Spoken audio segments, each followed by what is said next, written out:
जय श्री कृष्णा। राधे राधे। आप और आपके पूरे परिवार को इंदिरा एकादशी की हार्दिक शुभकामनाएं। आप और आपके पूरे परिवार पर भगवान नारायण की कृपा सदैव बनी रहे। आज हम सुनेंगे इंदिरा एकादशी की संपूर्ण व्रत कथा। सबसे पहले हम सुनेंगे इंदिरा एकादशी की कथा, फिर अन्य कथाओं का भी रसपान करेंगे। बोलिए विष्णु भगवान की जय, बोलिए माता लक्ष्मी की जय। भगवान श्री कृष्ण की भक्ति से भाव विह्वल होकर अर्जुन ने कहा, हे प्रभु, अब आप कृपा कर आश्विन माह के कृष्ण पक्ष की एकादशी की कथा को कहिए। इस एकादशी का क्या नाम है तथा इसका व्रत करने से कौन सा फल मिलता है? कृपा कर विधान पूर्वक कहिए।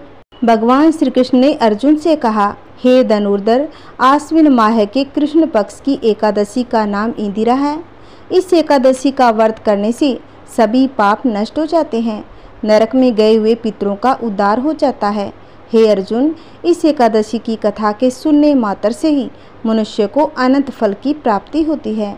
मैं ये कथा सुनाता हूँ, तुम ध्यान पूर्वक होकर सुनना। इतना कहकर भगवान श्री कृष्ण कथा कहनी प्रारंभ करते हैं। सतयुग में महिष्मती नाम की नगरी में इंद्रसेन नाम का एक प्रतापी राजा राज्य करता था। वह पुत्र पौत्र धन धान्य आदि से पूर्ण था। उसके शत्रु सदैव उससे भयभीत रहते थे। एक दिन राजा अपनी राज्य सभा में सुखपूर्वक बैठा था कि महर्षि नारद जी वहां आ गए। नारद जी को देखकर राजा आसन से उठा और प्रणाम करके उन्हें आदर सहित आसन दिया। तब महर्षि नारद जी ने कहा, हे राजन, आपके राज्य में सब कुशल से हैं। मैं आपकी धर्मपरायणता देखकर अत्यंत प्रसन्न हूँ। राजा ने कहा, हे देव ऋषि, आपकी कृपा से मेरे राज्य में सब कुशल पूर्वक है तथा आपकी कृपा से मेरे सभी यज्ञ कर्म आदि सफल हो गए हैं। हे महर्षि, अब आप कृपा कर यह बताएं कि आपका यहाँ आगमन किस प्रयोजन से हुआ है? मैं आपकी क्या सेवा करूं? महर्षि नारद जी ने कहा, हे निरपुतम, मुझे एक महान विस्मय हो रहा है कि एक बार जब मैं ब्रह्मालोक से यमलोक गया था, तब मैंने यमराज की सभा में तुम्हारे पिता को बैठा देखा। तुम्हारे पिता महान ज्ञानी, दानी तथा धर्मात्मा थे, मगर एकादशी के व्रत के बिगड़ जाने के कारण यह यमलोक को गए हैं। तुम्हारे पिता ने तुम्हारे लिए एक संदेश भेजा है। राजा ने उत्सुकता से पूछा, क्या संदेश है? महर्षि कृपा कर यथाशीघ्र कहें। राजन, तुम्हारे पिता ने कहा है कि महर्षि, आप मेरे पुत्र इंद्रसेन, जो कि महिष्मती नगरी का राजा है, के पास जाकर एक संदेश देने की कृपा करें कि मेरे किसी पूर्व जन्म के बुरे कर्म के कारण ही मुझे यह लोक मिला है। यदि मेरा पुत्र आश्विन माह के कृष्ण पक्ष की इंदिरा एकादशी का व्रत करे, उस व्रत के फल को मुझे दे दे, तो मेरी मुक्ति हो जाएगी। मैं भी इस लोक से छूटकर स्वर्ग लोक में वास करूं। इंद्रसेन को अपने पिता के यमलोक में पड़े होने की बात सुनकर महान दुख हुआ। उसने नारद जी से कहा, हे नारद जी, यह तो बड़े दुख का समाचार है कि मेरे पिता यमलोक में पड़े हैं। मैं उनकी मुक्ति का उपाय अवश्य करूंगा। आप मुझे इंदिरा एकादशी का व्रत विधान बताने की कृपा करें। नारद जी ने कहा, हे राजन, आश्विन माह के कृष्ण पक्ष की दशमी के दिन प्रातःकाल श्रद्धापूर्वक स्नान करना चाहिए। इसके उपरांत दोपहर को भी स्नान करना चाहिए। उस समय जल से निकलकर श्रद्धापूर्वक पितरों का श्राद्ध करें। उस दिन एक समय भोजन करें और रात्रि को पृथ्वी पर शयन करें। इसके दूसरे दिन अर्थात एकादशी के दिन नित्य कर्मों से निवृत्त होकर स्नान आदि के उपरांत भक्ति पूर्वक व्रत को धारण करें। इस प्रकार संकल्प करें, मैं आज निराहार रहूँगा और सभी भोगों का त्याग कर दूंगा। इसके उपरांत अगले दिन भोजन करूंगा। हे ईश्वर, आप मेरी रक्षा करने वाले हैं, आप मेरे उपवास को संपूर्ण कराइए।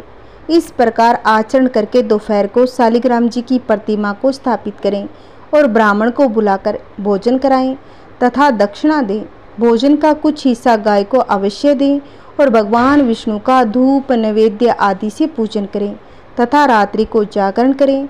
तदुपरांत द्वादशी के दिन मौन रहकर बंधु बांधुओं सहित भोजन करें। हे राजन, यह इंदिरा एकादशी के व्रत की विधि है। यदि तुम आलस्य को त्याग कर इस एकादशी के व्रत को करोगे तो तुम्हारे पिता अवश्य ही स्वर्ग के अधिकारी बन जाएंगे। नारद जी राजा को सब विधान समझाकर आलोप हो गए। राजा ने इंदिरा एकादशी के आने पर उसका विधान पूर्वक व्रत किया। बंधु बांधवों सहित इस व्रत के करने से आकाश में पुष्पों की वर्षा होने लगी। राजा के पिता यमलोक से रथ पर चढ़कर स्वर्ग को चले गए। इस एकादशी के प्रभाव से राजा इंद्रसेन भी इस लोक में सुख भोगकर अंत में स्वर्ग लोक को गया।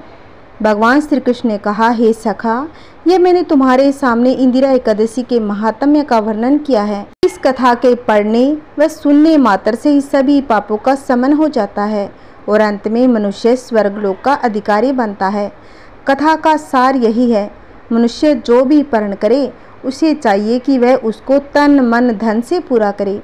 किसी भी कार्य का परण करके उसे बीच में नहीं छोड़ना चाहिए। जय श्री कृष्णा, राधे राधे। आइए भक्तों, अब हम सुनेंगे कान्हा जी की एक बहुत ही सुंदर कथा। कोई भी भक्त अपने सच्चे मन से भगवान को भजते हैं, भगवान किसी न किसी रूप में उनके सामने प्रकट हो ही जाते हैं। भगवान उनके साथ कभी बुरा नहीं होने देते। आइए अब हम सुनेंगे एक पंडित जी की बहुत ही सुंदर कथा। किसी गांव में एक पंडित जी रहा करते थे। वे रोज घर घर जाकर भागवत गीता का पाठ किया करते थे। एक दिन उन्हें एक चोर ने पकड़ लिया और कहा, तेरे पास जो कुछ भी है मुझे दे दो। तब पंडित जी बोले कि बेटा, मेरे पास तो कुछ भी नहीं है, मेरे पास तो केवल ये भगवत गीता है। तुम एक काम करना, मैं यहीं पड़ोसी के घर में जाकर भगवत गीता का पाठ करता हूँ। वो यजमान बहुत ही दानी लोग हैं। जब मैं वहाँ कथा सुनाने लग जाऊँ तो उनके घर में जाकर चोरी कर लेना। चोर मान गया। अगले दिन जब पंडित जी कथा सुना रहे थे तब वो चोर भी वहाँ पे आ गया। तब पंडित जी बोले, यहाँ से मीलों दूर एक गांव है, वृंदावन। वहाँ पर एक लड़का आता है जिसका नाम कान्हा है। वो हीरो जवाहरातों से लदा रहता है। अगर कोई लूटना चाहता है तो उसको लूटो। वो रोज रात को उस पीपल के पेड़ के नीचे आता है जिसके आसपास बहुत सी झाड़ियाँ हैं। चोर ने यह भी सुना और खुशी खुशी वहाँ से चला गया। वो चोर अपने घर गया और अपनी बीवी से बोला कि आज मैं एक कान्हा नाम के बच्चे को लूटने जा रहा हूँ। मुझे जाते समय रास्ते में भूख लग जाएगी, मुझे रास्ते में खाने के लिए कुछ बांध कर दे दो। पत्नी ने कुछ सत्तू उसको दे दिए और कहा, बस यही है जो कुछ भी है। चोर वहाँ से संकल्प लेकर चल दिया। अब तो मैं उस कान्हा को लूट के ही आऊँगा। वो पैदल ही पैदल टूटे चप्पल में वहाँ से चल पड़ा। रास्ते में कान्हा का नाम लेते हुए वो अगले दिन शाम को वहाँ पहुँचा जो जगह उसे पंडित जी ने बताई थी। अब वहाँ पहुँचकर उसने सोचा, अगर मैं यहीं सामने खड़ा हो गया तो बच्चा मुझे देखकर भाग जाएगा, तो मेरा यहाँ आना बेकार हो जाएगा। इसीलिए उसने सोचा, क्यों न पास वाली झाड़ियों में ही छुप जाऊँ। वो जैसे ही झाड़ियों में घुसा, झाड़ियों के कांटे उसे चुभने लग गए। उस समय उसके मुंह से एक ही आवाज़ आई, कान्हा, ओ कान्हा।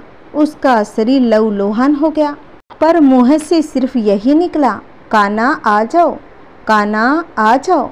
अपने भक्त की ऐसी दशा देखकर कान्हा जी चल पड़े। तभी रुक्मणी जी बोली कि प्रभु कहाँ जा रहे हो, वो आपको लूट लेगा। प्रभु बोले, कोई बात नहीं, अपने ऐसे भक्तों के लिए तो मैं लुट जाना क्या मिट जाना ही पसंद करूँगा। ठाकुर जी बच्चे का रूप बना के आधी रात को वहाँ आ गए। वो जैसे ही पेड़ के पास पहुँचे, चोर एकदम से बाहर आ गया और उन्हें पकड़कर बोला, ओ कान्हा, तूने मुझे बहुत दुखी किया। अब ये चाकू देख रहा है ना, अब चुपचाप अपने सारे गहने मुझे दे दे। कान्हा जी ने हंसते हुए उसे सब कुछ दे दिया। चोर हंसी खुशी अगले दिन अपने गांव में वापस पहुंचा। सबसे पहले उसी जगह गया जहां पर पंडित जी कथा सुना रहे थे। जितने भी गहने वो चोरी करके लाया था, उनका आधा उसने पंडित जी के चरणों में रख दिया। जब पंडित जी ने पूछा कि ये क्या है, तब उसने कहा, आपने ही तो मुझे उस कान्हा का पता दिया था, मैं उसको लूट के लाया हूँ और ये आपका हिस्सा है। पंडित जी ने सुना तो यकीन नहीं हुआ और बोले कि मैं इतने सालों से पंडिताई का काम कर रहा हूँ, वो मुझे आज तक नहीं मिला। तुझ पापी को कान्हा कहाँ से मिल सकता है। चोर के बार बार कहने पर पंडित जी बोले कि चल मैं भी चलता हूँ तेरे साथ वहाँ पर, मुझे भी दिखा कान्हा कैसा दिखता है। और वो दोनों चल दिए। चोर ने पंडित जी को कहा कि आओ मेरे साथ यहाँ पे छुप जाओ। दोनों का शरीर लहूलुहान हो गया और मुँह से बस एक ही आवाज़ निकली, कान्हा, ओ कान्हा, कान्हा आ जाओ। ठीक मध्य रात्रि कान्हा जी बच्चे के रूप में फिर से वहीं आ गए। दोनों झाड़ियों से बाहर निकल आए। पंडित जी की आंखों में आंसू थे। वे फूट फूट के रोने लग गए। चोर के चरणों में गिर गए और बोले, हम जिसे आज तक देखने के लिए तरस रहे हैं, जो आज तक लोगों को लूटता आया है, तुमने उसे ही लूट लिया। तुम तो धन्य हो। आज तुम्हारी वजह से मुझे कान्हा के दर्शन हुए। तुम तो धन्य हो। ऐसा ही है हमारे कान्हा का प्यार अपने सच्चे भक्तों के लिए। जो सच्चे हृदय के साथ पुकारते हैं, वो दौड़े दौड़े चले आते हैं। प्रेम से बोले राधे राधे। जय श्री कृष्णा। आइए भक्तों, अब हम सुनेंगे ग्यारस माता की कहानी। एक समय की बात है। एक राज्य में एक राजा रहा करता था। राजा बहुत ही बुद्धिमान और बलशाली था। राजा सदैव अपनी प्रजा का बहुत अच्छे से ध्यान रखता था। प्रजा भी अपने राजा को बहुत ही पसंद करती थी। राजा की 2 बेटियां थीं। राजा अपनी दोनों बेटियों से बहुत ही प्यार करता। राजा की छोटी बेटी देखने में बहुत ही सुंदर थी। राजा की बड़ी बेटी छोटी बेटी के मुकाबले थोड़ा कम सुंदर थी। राजा की छोटी बेटी एकादशी की पूजा किया करती, व्रत किया करती। सभी लोग राजा की छोटी बेटी से बहुत ही प्रेम करते और बहुत ही प्रशंसा भी करते। राजा भी अपनी छोटी बेटी को बड़ी बेटी के मुकाबले अधिक प्रेम करता, जिस कारण राजा की बड़ी बेटी को अपनी छोटी बहन से नफरत होने लगी। राजा की दोनों बेटियां जब बड़ी हो गई, तब राजा एक पड़ोस के राज्य में रहने वाला राजकुमार राजा की बड़ी बेटी के लिए रिश्ता लेकर आया। लेकिन जैसे ही उस राजकुमार की नज़र राजा की छोटी बेटी पर पड़ी, तो वह राजकुमार राजा की छोटी बेटी पर आकर्षित हो गया। उसने सोचा, शादी करूंगा तो राजा की छोटी बेटी से। उस राजकुमार ने राजा की बड़ी बेटी के साथ विवाह करने से मना कर दिया। उसने राजा से कहा, मैं आपकी छोटी बेटी से विवाह करना चाहता हूँ। जिसके बाद राजा की बड़ी बेटी यह देखकर अपनी छोटी बहन से बहुत ही क्रोधित हो गई। राजा की बड़ी बेटी ने अपनी छोटी बहन को अपना सबसे बड़ा दुश्मन मान लिया। राजा की बड़ी बेटी ने अपनी छोटी बहन से बदला लेने का अब निर्णय कर लिया, जिसके लिए उसने अपनी छोटी बहन को जान से मारने का प्लान बनाया। राजा की बड़ी बेटी ने अपनी छोटी बहन को मारने के लिए सबसे पहले एक लड्डू में जहर मिलाकर अपनी छोटी बहन को दिया। उसको लड्डू खाने के लिए कहा, लेकिन लड्डू खाने के बाद भी छोटी बहन को कुछ भी नहीं हुआ। बड़ी बहन ने यह सब देखा तो आश्चर्यचकित हो गई, लेकिन बड़ी बहन ने हार नहीं मानी। उसने जब रात में छोटी बहन अपने कमरे में सो रही थी, तब एक मटके में सांप रखकर उसे कमरे में छोड़ दिया। लेकिन सांप भी छोटी बहन का कुछ नहीं कर पाया। जिसके बाद बड़ी बहन ने अपनी छोटी बहन से कहा कि चलो हम लोग कुएं से पानी भर कर लाते हैं। जिसके लिए वह अपनी छोटी बहन को पानी भरने के बहाने कुएं के पास ले गई। उसने अपनी छोटी बहन को कुएं में धक्का दे दिया, लेकिन छोटी बहन को तब भी कुछ नहीं हुआ, क्योंकि हर बार ग्यारस माता उसकी रक्षा कर रही थी। उधर बड़ी बहन अपने सारे प्रयासों के बाद भी असफल हो गई थी, जिससे वह बहुत ही क्रोधित होती जा रही थी और अपनी छोटी बहन से ईर्ष्या कर रही थी। फिर उसने अपनी छोटी बहन के पास जाकर उससे खुद ही पूछा कि मेरी छोटी बहन, तुमको पता है भगवान ने सबकी मृत्यु एक निश्चित समय पर लिखी हुई है, और कैसे तुम्हारी मृत्यु होगी, क्या यह तुम जानती हो? छोटी बहन बहुत ही भोली भाली थी। तब उसने अपनी बहन को सब कुछ बता दिया। कहने लगी, हाँ मैं जानती हूँ, मेरी मृत्यु कैसे होगी। छोटी बहन से यह सुनकर बड़ी बहन मन ही मन बहुत ही प्रसन्न होने लगी। उसने अपनी छोटी बहन से कहा, मेरी प्यारी बहन, अपनी मृत्यु का राज बताओ। छोटी बहन ने अपनी बहन से कहा, मेरी मृत्यु तो एक तोते में है। जो तोते के गले में एक हार है, उससे ही मेरी मृत्यु होगी। जब तक कोई भी व्यक्ति तोते को मारकर वह हार अपने गले में पहनेगा तो मैं मूर्छित हो जाऊंगी। जैसे ही उस हार को अपने गले से उतारेगा तो मैं वापस से जीवित हो जाऊंगी। अपनी छोटी बहन की मृत्यु का राज जानकर बड़ी बहन बहुत ही प्रसन्न हो गई। उसने अपनी छोटी बहन को मारने के लिए उसके पालतू तोते को ढूंढना शुरू कर दिया। वो छोटी बहन को इस बात का आभास हो गया था कि कोई उसकी जान लेना चाहता है, जिसके लिए वह अपने पिता के पास गई। उसने अपने पिताजी से कहा, पिताजी, मेरी मृत्यु के बाद आप मुझे जलाइएगा नहीं, आप मुझे अपनी पुरानी वाली हवेली में एक पलंग पर लिटाकर छोड़ दीजिएगा। छोटी बेटी की बात सुनकर राजा बहुत ही आश्चर्यचकित हो गया। राजा ने अपनी छोटी बेटी से पूछा कि बेटी, तुम इस तरह की बातें क्यों कर रही हो?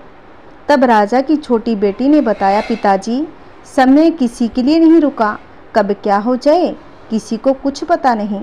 फिर राजा ने अपनी छोटी बेटी से कहा, तुम ऐसी बातें क्यों कर रही हो? 2-4 दिन के बाद ही तुम्हारी शादी है। लेकिन छोटी बेटी ने अपने पिता को ऐसा करने पर मजबूर कर दिया और उसने वचन ले लिया। राजा ने भी अपनी छोटी बेटी की बात स्वीकार कर ली। 2-3 दिनों के बाद जब शादी का समय हुआ तब राजकुमार बारात लेकर राजा के घर गया। राजकुमार और राजा की छोटी बेटी का विवाह शुरू कर दिया गया। जैसे ही राजा की छोटी बेटी राजकुमार के साथ फेरे लेना शुरू करती है तो उसकी बड़ी बहन अपनी छोटी बहन के कमरे में जाकर उसके तोते को पकड़ लेती है, उसको जान से मार देती है। तोते के गले में जो हार था उसको अपने गले में धारण कर लेती है। जैसे ही बड़ी बहन उस हार को अपने गले में धारण करती है, उधर छोटी बहन 3.5 फेरे ही ले पाती है, वहीं बेहोश होकर गिर जाती है। जिसके बाद राजा ने बड़े बड़े डॉक्टरों को बुलवाया, अपनी छोटी बेटी का इलाज करने के लिए कहा। राजा की बात सुनकर डॉक्टरों ने छोटी बेटी को चेक किया तो राजा को बताया कि आपकी छोटी बेटी ना तो जीवित है ना ही मरी हुई है, मैं ये पहली बार देख रहा हूँ। राजा ने डॉक्टर और हकीमों को यह बात बाहर बताने से मना कर दिया। उनको कहा, अगर तुमने यह बात किसी बाहर वाले को बताई तो हम तुम्हें फांसी दे देंगे। राजा ने अपनी छोटी बेटी को पुराने वाले महल में जाकर एक पलंग पर लेटा दिया और वहाँ पर कुछ सैनिकों को तैनात कर दिया। वापस अपने महल को आ गया। राजा की बड़ी बेटी अपने पिता के पास आई और कहने लगी, पिताजी, अगर ये शादी संपन्न न हुई तो आपकी इज्जत का क्या होगा? आप कहें तो मैं आपकी इज्जत बचाने के लिए तैयार हूँ। आपकी इज्जत बचाने के लिए राजकुमार से शादी करने के लिए मैं तैयार हूँ। इसके बाद राजा ने अपनी बड़ी बेटी की बात को मान लिया और राजा ने बड़ी बेटी को छोटी बेटी के कपड़े पहनाकर मंडप पर भेज दिया। लेकिन राजकुमार ये जान गया था यह राजा की छोटी बेटी तो नहीं है, बल्कि यह तो राजा की बड़ी बेटी है। लेकिन जब राजकुमार ने शादी करने से मना किया तो सभी लोगों ने राजकुमार को विवश करके राजा की बड़ी बेटी से बचे हुए फेरे को संपन्न करा दिया और विवाह संपन्न हो गया। जिसके बाद राजकुमार राजा की बड़ी बेटी को अपने महल में ले गया। राजकुमार राजा की बड़ी बेटी से ना तो बात करता, ना ही उसको पसंद करता था और ना ही उसके आसपास भटकता। राजकुमार ने यह फैसला कर लिया वह अपनी प्रेमिका यानी राजकुमार की छोटी बेटी को ढूंढकर ही रहेगा, यह भी जानकर रहेगा आखिर उसके साथ हुआ क्या था। एक दिन राजकुमार अपने घोड़े पर सवार होकर राजा के पुराने वाले महल के पास जा पहुंचा, जहां पर उसने कुछ सैनिकों को देखा। महल के पास पहुंचकर राजकुमार ने जब महल को ध्यान से देखा तो वह समझ गया यह तो हमारे ससुर जी का महल है। तब राजकुमार ने सैनिकों से पूछा, तुम लोग यहाँ क्या कर रहे हो? इस महल के अंदर उस पलंग में कौन लेटा है? जिसके बाद सैनिकों ने कहा, यहाँ पर राजा की छोटी बेटी है। यह सुनकर राजकुमार बहुत ही प्रसन्न हुआ। वह तुरंत अपनी प्रेमिका के पास जा पहुंचा, उसकी सेवा में लग गया। जैसे ही रात हुई तो राजा की छोटी बेटी उठकर खड़ी हो गई। राजकुमार यह देखकर बहुत ही खुश हुआ। उसने अपनी प्रेमिका से पूछा, तुम यह क्या कर रही हो? तुम मेरे साथ मेरे घर चलो। राजा की छोटी बेटी ने राजकुमार को सारी बातें बता दी। मेरी जान एक तोते में बसी थी। मैंने यह बात सिर्फ अपनी बड़ी बहन को ही बताई थी। मुझे पता है उसने ही मुझे मारने का प्रयास किया है। उसके पास एक हार है जिसको वह सुबह तो पहन लेती है, रात को उतार देती है। जब तक वह हार को पहन के रखेगी तब तक मैं मूर्छित होती रहूँगी। जैसे ही वह हार को उतार देती है तो मैं जीवित हो जाऊँगी। जब तक मेरी बड़ी बहन के पास वो हार रहेगा तब तक मैं ऐसे जीवित और मूर्छित होती रहूँगी। अगर मेरी बड़ी बहन के पास जो हार है वो मेरे हाथ लग जाए तो मैं हमेशा के लिए जीवित हो जाऊँगी। राजकुमार यह बात सुनकर राजा की छोटी बेटी के पास ही रहने का निर्णय कर लेता है। उसने अपने बचे हुए सारे फेरे उस पलंग में लेटी राजकुमारी की छोटी बेटी के साथ पूरे कर लिए, अपना विवाह पूर्ण कर लिया और वहीं पर रहने लगा। देखते ही देखते कुछ समय में राजा की छोटी बेटी और राजकुमार की पत्नी पेट से हो गई। एक दिन राजकुमार को किसी काम से बाहर जाना पड़ा। तब छोटी बहन के पेट में बहुत तेज से दर्द होने लगा, जिसके बाद उसने ग्यारस माता का आह्वान किया। जिसके बाद वहां पर ग्यारस माता प्रकट हुई। उन्होंने अपनी भक्तों के दर्द को दूर किया और एक पुत्र की प्राप्ति करवाई। वहीं पर अचानक से राजकुमार भी आ गया। राजकुमार ने ग्यारस माता को देखा तो वह भी आश्चर्यचकित हो गया। उसने तुरंत माता को प्रणाम किया। तब ग्यारस माता ने आशीर्वाद देते हुए कहा कि राजकुमार, जब तुम्हारा यह बालक 5 वर्ष का हो जाए, तुम अपनी पत्नी का हार लाकर इसके गले में डाल देना। देखते ही देखते राजकुमार और राजा की छोटी बेटी का पुत्र 5 साल का हो गया। तो राजकुमार अपने बेटे से कहने लगा, बेटा, मैं कुछ काम से बाहर जा रहा हूँ, तुम अपनी माता का ध्यान रखना। और वहाँ से चला जाता है। राजा को बाहर निकलता देख बड़ी बहन के सैनिक ने यह सब देख लिया और बड़ी बहन को जाकर सारी बातें बता दी। जिसके बाद बड़ी बहन अपनी छोटी बहन के पुत्र को वहाँ से उठवा लेती है, उसको मरवा देती है। छोटी बेटी के पुत्र के 2 टुकड़े करवा दिए। पहला टुकड़ा चक्की के पास छुपा देती है, दूसरा टुकड़ा अपनी पलंग के नीचे रख देती है। अब ग्यारस माता भिखारी का रूप लेकर आती है। एक भिखारी का रूप रखकर बड़ी बहन के पास चली जाती है। जिसके बाद वहाँ पर भिक्षा मांगने लगती है। बड़ी बहन अपने नौकरों से कहती है कि जाकर भिक्षा दे दो, लेकिन जैसे ही नौकर ग्यारस माता को भिक्षा देने आते हैं तो माता उन्हें मना कर देती है और कहती है, मैं तुम्हारी महारानी से ही भिक्षा लूँगी। जिसके बाद बड़ी बहन स्वयं ही भिक्षा देने के लिए माता के पास आई। तब माता एक बिल्ली का रूप लेकर उसके कमरे में चली गई और वहां पर छोटी बेटी के पुत्र के दोनों टुकड़ों को आपस में जोड़ दिया, उसे जीवित कर देती है, उसे वहां से ले जाती है। राजकुमार अपने बेटे को लेकर अपनी पत्नी के पास गया। उसे कहता है, तुम इसका ध्यान रखना, अगर तुम इस बच्चे का अच्छे से ध्यान रखोगी मैं तुमसे बात करूँगा। एक दिन राजकुमार अपने बच्चे से कहता है, तुम मम्मी से उनके गले का हार मांग लो। जिसके बाद राजकुमार का लड़का अपनी मम्मी के पास जाता है और कहता है कि मम्मी, मुझे तुम्हारा गले का हार दो जो तुमने पहना है। यह सुनकर पहले तो बड़ी बहन बहुत ही क्रोधित हो गई, पर उसको यह बात याद आती है कि राजकुमार ने कहा था, अगर मैं इस बच्चे का ध्यान अच्छे से रखूंगी तो मुझसे बात करेंगे। इसके कारण वह हार को उस बच्चे को दे देती है और वह तुरंत हार को ले जाकर अपने पिता को दे देता है। तभी राजकुमार अपने बेटे को लेकर वहां से जाने लगता है और अपनी पत्नी से कहता है, तुम हमारे लिए खाना बनाकर रखना, मैं शाम को आकर तुम्हारे साथ खाऊंगा। वह अपने बेटे को लेकर वहां से चला जाता है। जिसके बाद वह राजा के पास गया, उनको सारी बातें बता देता है। राजा अपनी बड़ी बेटी की करतूत सुनकर बहुत ही क्रोधित होते हैं, अपनी परवरिश पर दोष देने लगते हैं। राजकुमार को अपनी छोटी बेटी के साथ रहने के लिए आदेश देते हैं। अब दोनों राजा और रानी खुशी खुशी रहने लगे और एकादशी का दोनों व्रत करने लगे। राजकुमार और राजा की छोटी बेटी और उसका पुत्र अब तीनों सुखपूर्वक जीवन व्यतीत करने लगे। बोलिए विष्णु भगवान की जय, बोलिए ग्यारस माता की जय। आइए भक्तों, इस एकादशी के दिन शालिग्राम जी की भी पूजा होती है, तो इसके साथ हमें कथा भी अवश्य सुननी चाहिए। आइए अब सुनते हैं शालिग्राम जी की कहानी। एक समय की बात है, किसी गांव में एक बुढ़िया रहती थी। वह एकादशी का व्रत करती, शालिग्राम जी की सेवा पूजा करती और तुलसी माता को जल सींचती और तुलसी माता की भी सेवा करती। यह उसका रोज का नियम था। एक दिन की बात है, वह गंगा स्नान का विचार कर पड़ोसन से कहने लगी, मैं गंगा जी स्नान करने जा रही हूँ, तो मेरे शालिग्राम जी को रख ले, जब तक मैं ना आऊँ तब तक उनकी सेवा कर लेना। पड़ोसन तो यह सुनकर बड़ी प्रसन्न हो गई। उसे भगवान शालिग्राम जी की सेवा पूजा का अवसर जो मिल रहा था, उसने हाँ तो भर दी, परंतु थोड़ी देर में चिंता में पड़ गई।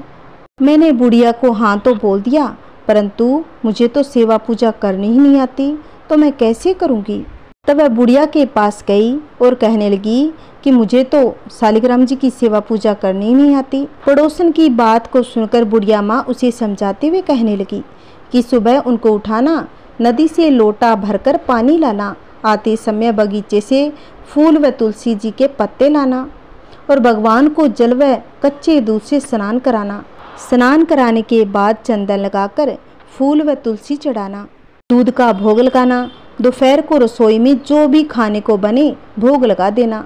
शाम को दिया जलाना, रात को सोते समय शालिग्राम जी को भी सुला देना। बस ऐसे ही पूजा करनी है। यह कहकर पड़ोसन तो शालिग्राम जी को संभलाकर स्नान करने को चली गई। पड़ोसन बहुत ही उत्साह में थी। पड़ोसन ने सब कुछ बुढ़िया माँ के कहे अनुसार किया। सुबह उठते ही शालिग्राम भगवान को आवाज़ लगा दी और भगवान उठो, सुबह हो गई। उसके बाद नदी से लोटा भरकर पानी ले आई। आते समय बगीचे से फूल तोड़ती आई, तुलसी भी लेती आई। भगवान को जल व कच्चे दूध से स्नान कराया, चंदन लगाकर फूल व तुलसी चढ़ाया। उसके बाद उसने दूध का भोग लगा दिया और वह खाना बनाने लग गई। खाना बनाकर उसने भगवान को भोग भी लगा दिया। भोग लगाते समय उसने देखा कि दूध तो वैसा ही पड़ा है। उसने सोचा कि भोग लगाने का समय हो गया है तो भोग तो लगा ही देती हूँ, क्या पता भगवान भोग के समय दूध पीते हों। थोड़ी देर बाद उसने जाकर देखा दूध और भोग वैसा ही पड़ा था जैसा वह रख कर गई थी। वह भगवान से हाथ जोड़कर बोली, भगवान दूध पी लो और जीम लो। आप जीम लो तो मैं भी जीमूं। मुझे लगता है आपको मेरा बनाया हुआ ये भोग पसंद नहीं आया। थोड़ी देर के बाद वापस आती है पर देखती है कि भगवान ने दूध भी नहीं पिया, न ही खाना खाया। यह देखकर पड़ोसन बहुत ही दुखी हो गई। पड़ोसन बोलने लगी, भगवान आपकी मालकिन आएगी तो कहेगी तूने मेरे भगवान को दुबला कर दिया। अभी तो 1 महीना पूरा बाकी है, आज तो पहला ही दिन है, आप जीम लीजिए। वह पड़ोसन भी भूखी बैठी रही। थोड़ी थोड़ी देर में आकर देखती रहती भगवान ने भोग लगाया कि नहीं। भगवान से जीमने के लिए मनोहार करती रहती। धीरे धीरे शाम पड़ गई। भगवान शालिग्राम जी ने सोचा अब तो दर्शन देने ही पड़ेंगे, नहीं तो यह भूखी ही बैठी रहेगी। भगवान छोटा सा मोर मुकुट पीताम्बरधारी रूप लेकर पार्टी पर जाकर बैठ गए। दूध भी पी लिया और भोग भी लगा लिया। अब तो रोज ऐसे ही होता रहा। एक दिन भगवान ने कहा कि मैं गाय चराऊं। पड़ोसन बोली, थोड़े दिन ही रहोगे, क्यों जाते हो? पर भगवान माने नहीं। हाथ में सोने की लाठी, कंधे पर हीरे मोती का जड़ा पीताम्बर और गाय को चराने चले गए। शाम को गोधूली बेला में गाय लेकर वापस आ गए। अब तो रोज ही ऐसा होने लगा। भगवान रोज दूध पी लेते और जीम लेते। 1 महीना बीत गया। बुढ़िया माँ भी स्नान कर घर आती है। स्नान ध्यान से निपट कर सोचती है शालिग्राम जी को ले आऊं। वह पड़ोसन के घर गई। पड़ोसन कहने लगी, मेरे शालिग्राम जी तो अभी गाय चराने गए हैं, तो शाम को ही आएंगे, तब तू ले जाना। तो बुढ़िया शालिग्राम के लिए हड़बड़ाने लगी और जिद करने लगी। उनके बीच झगड़ा होने लगा। लोग इकट्ठे हो गए। तब पड़ोसन कहने लगी, बुढ़िया माँ को समझाओ, जैसे 1 महीना निकाला वैसे शाम तक और सही। लेकिन बुढ़िया कहाँ मानने वाली थी, वो तो जिद करके बैठ गई। बुढ़िया माँ तो धरना देकर नहीं जाऊंगी जिद कर कर बैठ गई और बोली, तूने मेरे शालिग्राम जी को कहीं छुपा रखा है? नहीं तो बता दे, मैं तो लेकर ही जाऊंगी। पड़ोसन बार बार बोलती रही और समझाती रही। ऐसे झगड़ा करते करते शाम हो गई। शाम पड़े जब भगवान जी गाय चराकर आए और गाय को उसकी जगह पर छोड़कर भगवान पड़ोसन के घर के मंदिर में विराजित हो गए। तब पड़ोसन बुढ़िया माँ से बोली, अब ले जाओ तुम्हारे शालिग्राम जी को। बुढ़िया माँ को भगवान जी दिखाई नहीं दे रहे थे और उसे कुछ समझ भी नहीं आ रहा था। बुढ़िया माँ बोली, तू इतनी देर से क्यों मना कर रही थी? मुझे लगता है तूने मेरे भगवान पर कोई जादू टोना किया है, मुझे तो कहीं नहीं दिखाई दे रहे। यह सुनते ही पड़ोसन सब कुछ समझ गई। उसके खुशी से आंखों में आंसू बह निकले। उसने भगवान के सामने हाथ जोड़ लिए। भगवान शालिग्राम जी से कहने लगी, भगवान बुढ़िया माँ को भी दर्शन दे दीजिए, इन्हें भी अपना रूप दिखा दीजिए, यह मेरे पर विश्वास कैसे करेगी? ऐसा सुनते ही भगवान ने पड़ोसन की बात को स्वीकार कर भगवान ने मोर मुकुट पीताम्बर धरा, हाथ में सोने की लाठी ली। फिर बुढ़िया माँ को भी दर्शन दिए। बुढ़िया माँ देखकर वो चक्की रह गई, कांपने लग गई। उसकी आंखों में से झरझर आंसू बह निकले। फिर बुढ़िया माँ ने भगवान के और पड़ोसन के दोनों के पैर पकड़ लिए और कहा कि मैं तो इतने दिनों से सेवा कर रही थी, पर मेरे तो कभी भगवान ने दर्शन नहीं दिए, क्योंकि मैंने भगवान को केवल मूर्ति मानकर सेवा की। असल में तूने भगवान की निर्मल मन से सेवा की है। जो भगवान तुझे दर्शन दिए। जैसे भगवान ने उस पड़ोसन को दर्शन दिए, उसकी सभी मनोकामनाएं पूर्ण करी, वैसे सभी की करना। कहानी कहते, कहानी सुनाते, हुंकार भरते, सबके घर में सुख शांति बनी रहे। बोलिए शालिग्राम जी की जय, बोलिए माता तुलसी की जय। भगवान श्री कृष्ण का एक बहुत बड़ा भक्त था, लेकिन वो बेहद ही गरीब था। एक दिन उसने अपने शहर के सबसे बड़े गोविंद गोधाम की महिमा सुनी। उसका वहां जाने का मन उत्सुक हो उठा। कुछ दिन बाद जन्माष्टमी आने वाली थी। उसने सोचा, मैं प्रभु के साथ जन्माष्टमी गोविंद गोधाम में ही मनाऊंगा। गोविंद गोधाम उसके घर से बहुत दूर था। जन्माष्टमी वाले दिन वो सुबह ही घर से चल पड़ा। उसके मन में कृष्ण भगवान को देखने का उत्साह है और मन में भगवान के भजन गाता जा रहा था। रास्ते में जगह जगह लंगर और पानी की सेवा हो रही थी। वो यह देखकर बहुत ही आनंदित हुआ कि वाह प्रभु, आपकी लीला। मैंने तो सिर्फ सुना ही था कि आप गरीबों पर बड़ी दया करते हो। आज अपनी आंखों से भी देख लिया। सब गरीब और भिखारी और आम लोग एक ही जगह से लंगर प्रसाद पाकर इतने खुश हैं। भक्त ऑटो में बैठा ही देख रहा था। उसने सबके देने पर भी कुछ नहीं लिया।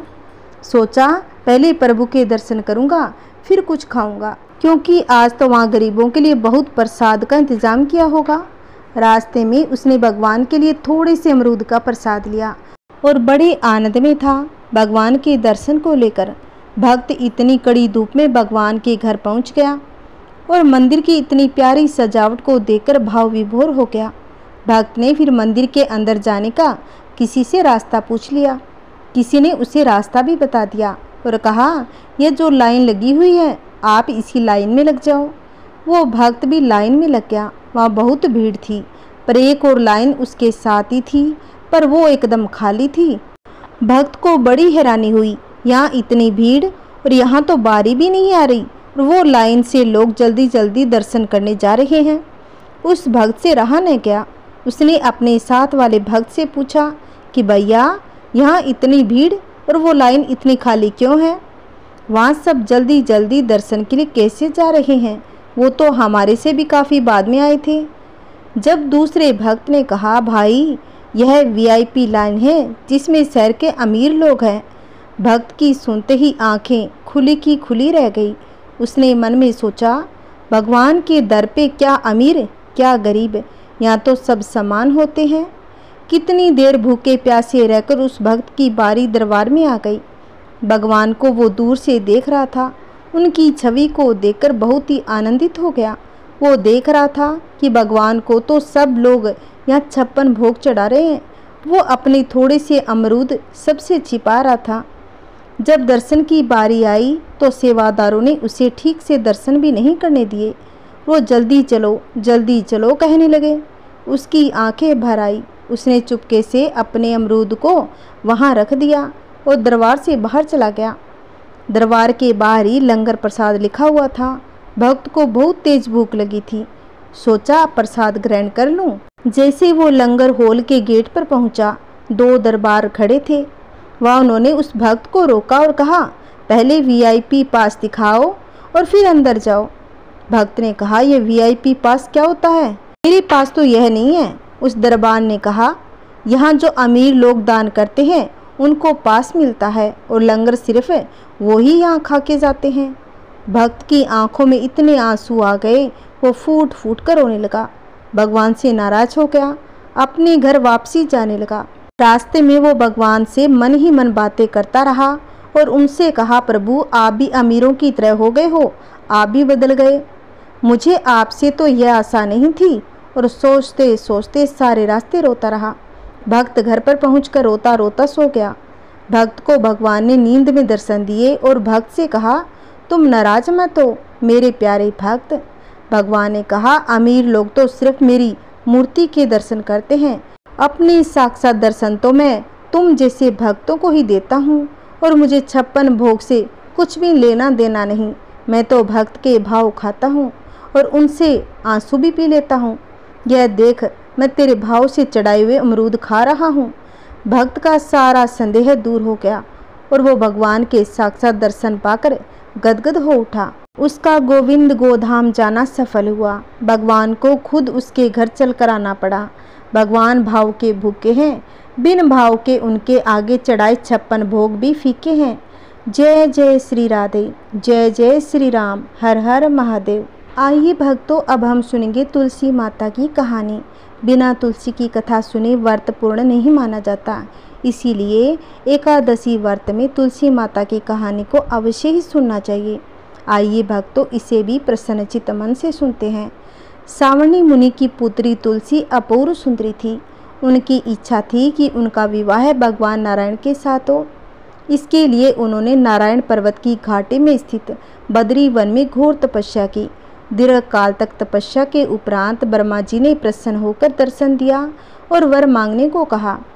तुलसी ने कहा, सृष्टिकर्ता ब्रह्मादेव, आप तो अंतर्यामी हैं, सबके मन की बात को जानते हैं। फिर भी मैं अपनी इच्छा बताती हूँ। मैं चाहती हूँ कि भगवान श्री नारायण मुझे पति रूप में मिले। ब्रह्मा ने कहा, तुम्हारा अभिष्ट तुम्हें अवश्य मिलेगा। अपने पूर्व जन्म में किसी अपराध के कारण तुम्हें श्राप मिला है। इसी प्रकार भगवान श्री नारायण के एक पार्षद को भी दानव कुल में जन्म लेने का श्राप मिला है। दानव कुल में जन्म लेने के बाद भी उसमें नारायण का अंश विद्यमान रहेगा। इसीलिए इस जन्म में पूर्व जन्म के पाप के शमन के लिए संपूर्ण नारायण तो नहीं, नारायण के अंश से युक्त दानव कुल में जन्मे उस शापग्रस्त पार्षद से तुम्हारा विवाह होगा। शाप मुक्त होने पर भगवान श्री नारायण सदा सर्वदा के लिए तुम्हारे पति हो जाएंगे। तुलसी ने ब्रह्मा के इस वरदान को स्वीकार कर लिया, क्योंकि मानव कुल में जन्म के कारण उसे मायावी भोग तो भोगना ही था। तुलसी बद्री वन में ही रहने लगी। नारायण का वह पार्षद दानव कुल में शंखचूड़ के नाम से पैदा हुआ था।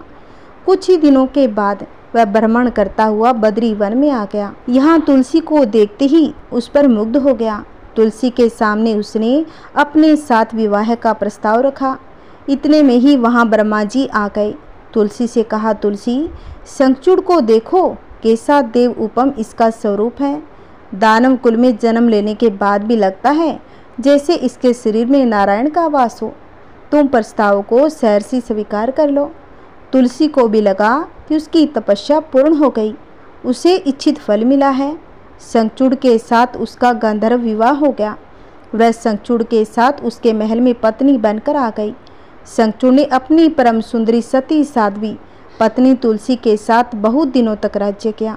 उसने अपने राज्य का इतना विस्तार किया कि देवलोक तक उसके अधिकार में आ गया। स्वर्ग का सुख भोगने वाले देवताओं की दशा भिखारियों जैसी हो गई। शंखचूड़ किसी को कष्ट नहीं देता था, पर अधिकार और राज्य छिन जाने से सारे देवता मिलकर ब्रह्मा, विष्णु और शिव जी की सभा में गए तथा अपनी विपत्ति सुनाई। ब्रह्मा जी ने कहा, तुलसी परम साध्वी है, उसका विवाह शंखचूड़ से मैंने ही कराया था। शंखचूड़ को तब तक नहीं हराया जा सकता, ना ही मारा जा सकता है, जब तक तुलसी को न छला जाए। विष्णु ने कहा, शंखचूड़ पूर्व जन्म में मेरा पार्षद था। श्राप के कारण उसे दैत्य कुल में जन्म लेना पड़ा। इस जन्म में ही मेरा अंश उसमें व्याप्त है। साथ ही तुलसी के पति व्रत धर्म से वह अजय है। फिर देवताओं की सहमति से भगवान शिव ने शंखचूड़ के पास संदेश भेजा, या तो वह देवताओं का राज्य लौटा दे या फिर उनसे युद्ध करे। शंखचूड़ शंकर के पास पहुंचा। उसने कहा, हे देवादिदेव, आपके लिए देवताओं का पक्ष लेना उचित नहीं है। राज्य बढ़ाना हर राजा का कर्तव्य है। मैं किसी को दुखी नहीं कर रहा हूँ। देवताओं से कहिए वे मेरी प्रजा होकर रहे। मैंने आपका भी कोई उपकार नहीं किया है। हमारा आपका युद्ध शोभा नहीं देता। अगर आप हार गए तो बड़ी लज्जा की बात होगी। मैं हार गया तो आपकी कीर्ति बहुत अधिक नहीं बढ़ेगी। भगवान शंकर हंसने लगे। ये तो सब रहस्य को समझते थे। तुलसी और शंखचूड़ के पूर्व जन्म के शाप की अवधि लगभग पूरी हो चुकी थी। बोले, इसमें कीर्ति और लज्जा की कोई बात नहीं। तुम देवों का राज्य लौटाकर उनके पद पर प्रतिष्ठित होने दो। युद्ध से बचने का यही एक उपाय है। शंखचूड़ ने कहा, मैंने युद्ध के बल से देवलोक जीता है। कोई उसे युद्ध के द्वारा ही वापस ले सकता है। यह मेरा अंतिम उत्तर है। मैं जा रहा हूँ। ऐसा कहकर शंखचूड़ चला गया। उसने अपनी पत्नी तुलसी को सारी बात बताई और कहा, कर्म भोग सब काल सूत्र में बंधा है। जीवन में हर्ष शोक भय सुख दुख मंगल अमंगल काल के दिन है। हम तो केवल निमित्त है। संभव है तो भगवान शिव देवों का पक्ष लेकर मुझसे युद्ध करे। तुम चिंता मत करना, तुम्हारा सती तेज मेरी रक्षा करेगा। दूसरे दिन भगवान शंकर के नेतृत्व में देवताओं ने युद्ध छेड़ दिया। शंखचूड़ ने भीषण बाणों की वर्षा कर उनका वेग रोका। उसके प्रहार से देवता डगमगाने लगे। उसने दानवी शक्ति का प्रयोग कर मायावी युद्ध प्रारंभ किया। युद्ध स्थल पर वह किसी को दिखाई नहीं देता था, पर उसके अस्त्र शस्त्र प्रहार कर देवों को घायल कर रहे थे। देवगण अपने अस्त्र चलाएं तो किस पर चलाएं, क्योंकि कोई शत्रु सामने भी नहीं था। कई दिनों तक इस तरह भयंकर युद्ध चलता रहा। शंखचूड़ पराजित नहीं हुआ। तब शिव ने विष्णु से कहा कि विष्णु, कुछ उपाय करो, अन्यथा मेरा तो सारा यश मिट्टी में मिल जाएगा। विष्णु ने सोचा, बल से तो शंखचूड़ को हराया नहीं जा सकता, इसीलिए छल का सहारा लेना होगा। उन्होंने तुरंत अपना शंखचूड़ जैसा स्वरूप बना लिया और अस्त्र शस्त्र से सज्जित होकर तुलसी के पास आए और बोले, प्रिय, मैं युद्ध जीत आया। सारे देवता भगवान शंकर समेत हार गए हैं। इस खुशी से मैं तुम्हें अंग से लगा लूं। पति को प्रत्यक्ष खड़ा देखकर विजय का समाचार सुनकर दौड़कर मायावी शंखचूड़ के गले लिपट गई। इस प्रकार पति पत्नी दोनों ने आलिंगन हो खूब खुशी मनाई। पर पुरुष के साथ इस प्रकार के व्यवहार से उसका सती तेज नष्ट हो गया। उसका सती तेज जो शंखचूड़ की कवच के रूप में रक्षा कर रहा था, वह कवच नष्ट हो गया। शंखचूड़ शक्तिहीन हो गया। यह जानते ही भगवान शंकर ने अपने त्रिशूल से प्रहार किया। त्रिशूल के लगते ही शंखचूड़ जलकर भस्म हो गया। शंखचूड़ के मरने को जानकर विष्णु अपने असली रूप में आ गए। सामने अपने पति शंखचूड़ के स्थान पर भगवान विष्णु को खड़ा देख तुलसी बहुत ही विस्मित हो गई। उसको पता लग गया कि स्वयं नारायण ने उसके साथ छल किया है।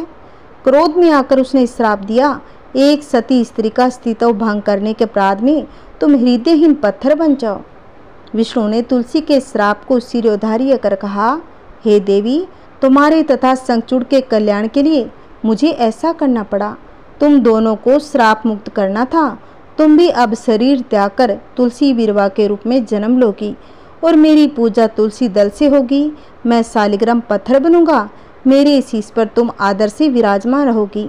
तुम्हारे पति की हड्डियों के चूर्ण से शंख की उत्पत्ति होगी। उस शंख ध्वनि से देवताओं तथा मेरी पूजा आराधना होगी। जहाँ शंख ध्वनि होगी वहाँ मंगल में मैं विराजमान रहूँगा। तुमने पूर्ण जन्म में बद्री वन में मुझे पाने के लिए बड़ी तपस्या की थी। अब मैं अगले जन्म में शालिग्राम पत्थर के रूप में बद्रीनाथ वन में स्थापित होऊंगा और मेरी पूजा अर्चना फल फूल से न होकर तुम्हारे तुलसी दल से होगी। मेरे शीश पर विराजमान होकर तुम मुझसे भी ऊंचा पद प्राप्त कर लोगी।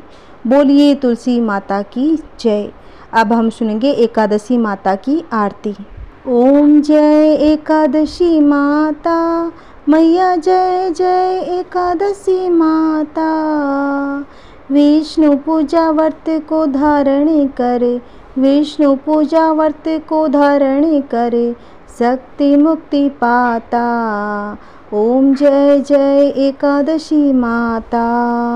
तेरे नाम गिनाऊं देवी, भक्ति प्रदान करनी, गण गौरव की देनी, गण गौरव की देनी, माता शास्त्रों में वर्णी। ओम जय एकादशी माता।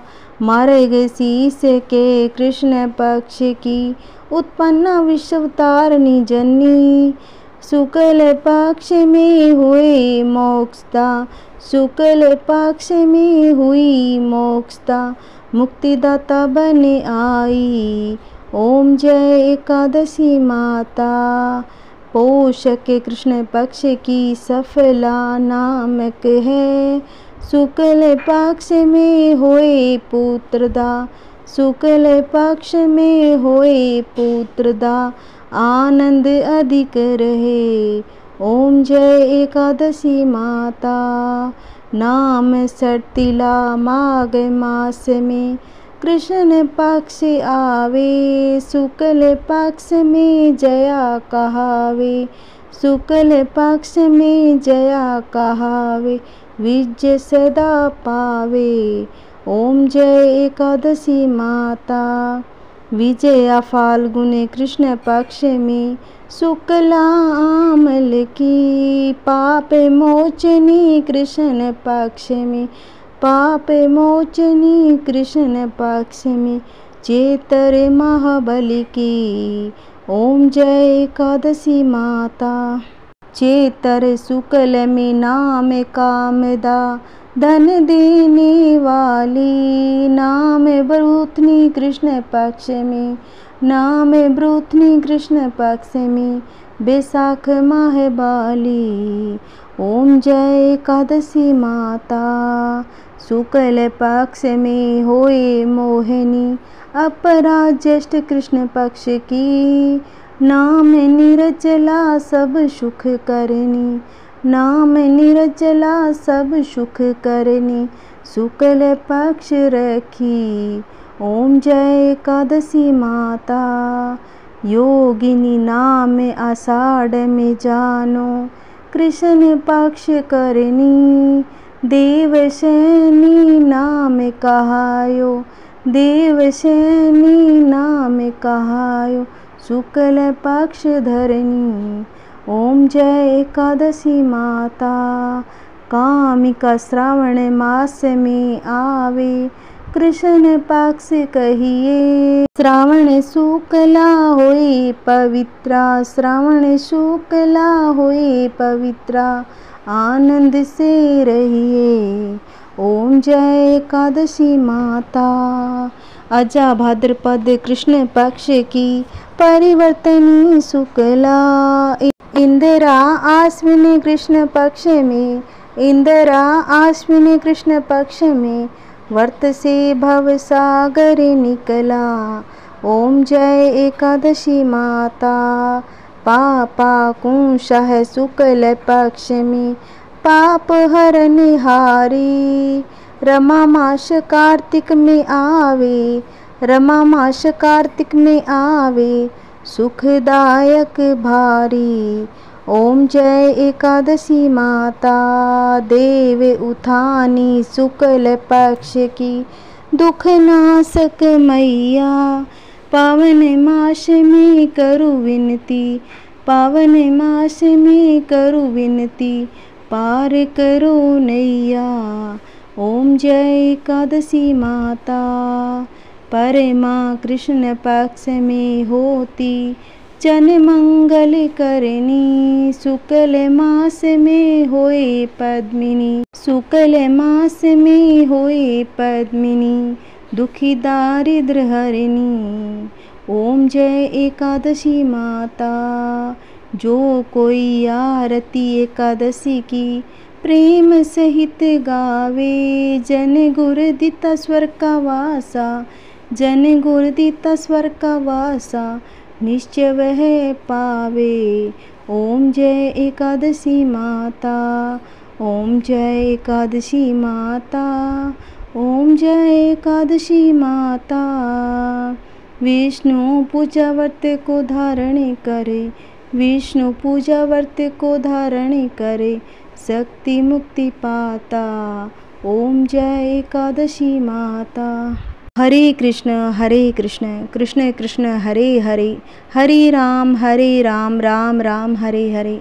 अगर आपको मेरी कथाएं अच्छी लगी है तो प्लीज़ इस वीडियो को ज़्यादा से ज़्यादा शेयर करें, लाइक करें और कमेंट में जय श्री कृष्णा लिखना ना भूलें। अगर आपने अभी तक मेरे चैनल को सब्सक्राइब नहीं किया है तो प्लीज़ मेरे चैनल को सब्सक्राइब करें, जिससे आपको आने वाली वीडियो की नोटिफिकेशन मिलती रहेगी। जय श्री कृष्णा, राधे राधे, ओम नमः शिवाय, हर हर महादेव। बोलिए विष्णु भगवान की जय, बोलिए माता लक्ष्मी की जय, बोलिए समस्त देवी देवताओं की जय। जो भी इन कथाओं को सुन रहा है, भगवान उनकी सभी मनोकामनाएं पूर्ण करे। कहानी कहने वाले के, कहानी सुनने वाले के, हुंकार भरने वाले के हर मुराद पूरी हो, हर मन्नत पूरी हो। बोलिए विष्णु भगवान की जय, माता लक्ष्मी की जय।